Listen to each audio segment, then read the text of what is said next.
대통령 파면에 따르는 국가적 손실보다 헌법수의 이익이 압도적으로 크다고 인정되므로 이에 피청구인 대통령 윤석열을 파면한다. 2025년 4월 4일 오전 11시 22분 대한민국 헌법재판소는 내란 수괴, 내란 우두머리 윤석열을 파면했습니다. 저는 국회 법사위원장 겸 국회 탄핵소추위원장으로서 파면 선고 직후 이렇게 말했습니다. 헌법의 적을 헌법의 이름으로 물리쳐준 헌법재판관들께 감사합니다. 민주주의의 적을 민주주의의 힘으로 물리쳐준 국민 여러분들께 감사합니다. 이렇게 말씀드렸습니다.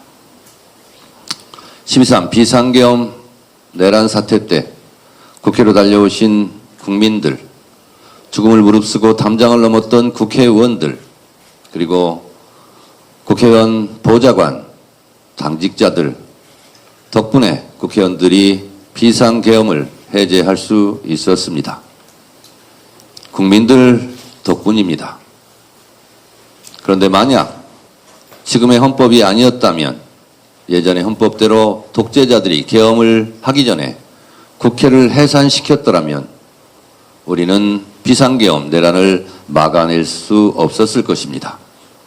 87년 6월 항쟁을 통해 지금의 헌법을 만들어준 87년 6월 항쟁에 참여했던 그때의 국민들께 감사드립니다.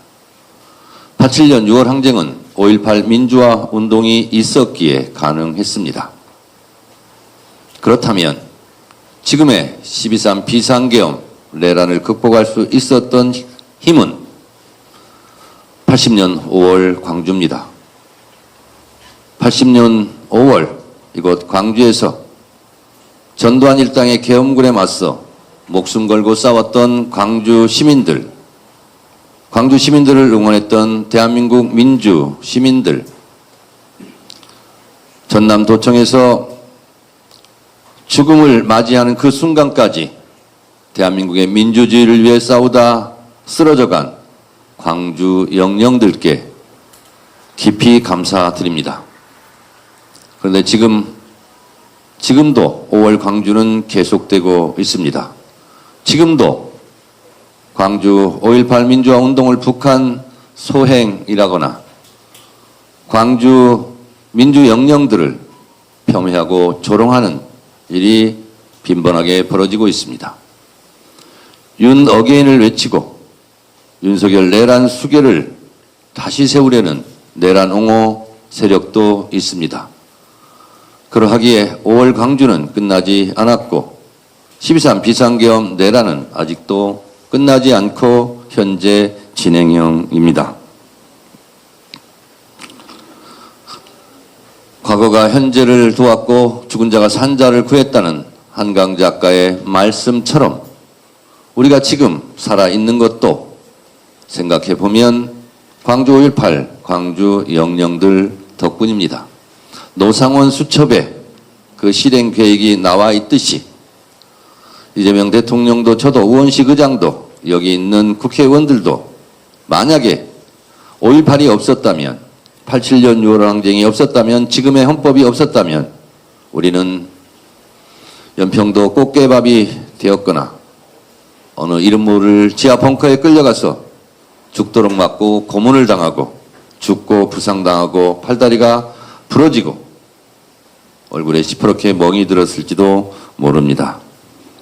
그래서 저는 오늘 광주 5.18 묘지에서 박관년 열사, 윤상원 열사, 문재아 열사 앞에서 다짐했습니다. 헌법 전문의 5.18 정신을 수록하지 못하고 실패한 것에 대해서 광주 영령들께 깊이 사죄드렸고 이번 6.3 지방선거에서 반드시 승리해서 다시 광주 영령들을 찾아야 되겠다라는 다짐을 굳게 했습니다. 5.18에 대한 역사적 경험이 없었다면 지금의 대한민국도 없습니다. 그러나 위대한 대한민국 국민들께서는 빛의 혁명으로 놀라운 K민주주의의 회복력을 보여주었고 전 세계가 깜짝 놀랄 만큼 평화적으로 이재명 정부를 출범시켰습니다. 이재명 정부와 더불어민주당은 이 역사적 무게감과 역사적 책임을 다하고자 합니다.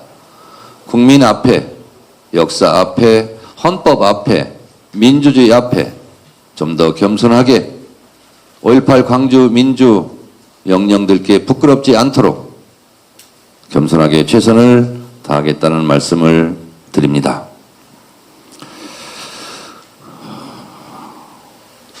5월 영령들께 5.18 광주 민주화운동 품화 민주화 항쟁 헌법 수록을 위해서 노력한 대한민국 국민들 특히 광주 시민들께 다시 한번 죄송하고 사과드립니다.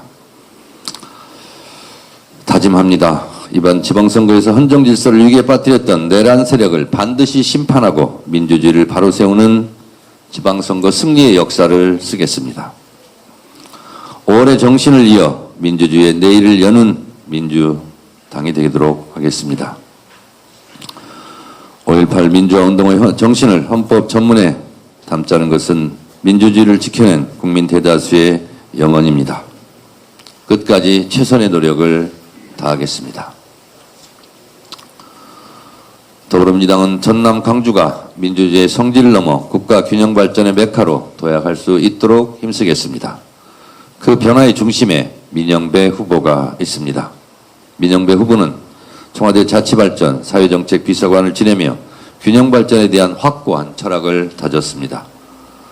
또 호남의 현안을 누구보다 잘 알고 있는 재선 국회의원이자 거침없는 추진력으로 검찰개혁을 이끈 1등 공신이었습니다. 탁월한 전문성과 실행력을 가진 민영배 후보야말로 전남 광주 통합을 가장 성공적으로 이끌 적임자라고 저는 생각합니다. 전남 광주 통합은 전국 어디서나 골고루 잘 사는 나라를 만들기 위한 이재명 정부 5극 3특 전략의 출발점이자 첫 번째 성공 모델이 되어야 합니다. 4년간 20조 원 규모의 전폭적인 지원, 2차 공공기관 이전 등 강력한 제도적 뒷받침을 통해 더 큰 전남 광주로 성장해 나갈 것입니다. 저는 당대표가 되면서부터 특별한 희생에는 특별한 보상을 해야 한다는 이재명 대통령의 국정 철학에 맞게 호남 발전 특위를 만들었고 그리고 역대급으로 호남 발전을 위한 예산을 편성하는 것을 적극적으로 띄웠습니다. 그리고 신규 사업도 많이 진행될 것입니다.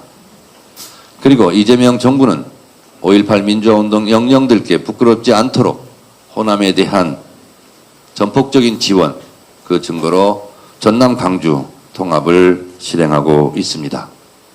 그동안 대한민국의 민주주의는 호남에서 발전시켰는데 호남의 발전을 위해서 국가는 무엇을 했는가? 이 질문에 답해야 된다고 제가 계속 말했습니다. 이재명 정부와 더불어민주당은 호남의 고귀한 희생이 헛되지 않도록 호남 발전에 대한 각별한 관심과 애정으로 반드시 호남 발전을 이뤄내겠다라는 다짐을 다시 한번 말씀드립니다. 감사합니다. 고맙습니다. 네, 다음으로 한병도 공동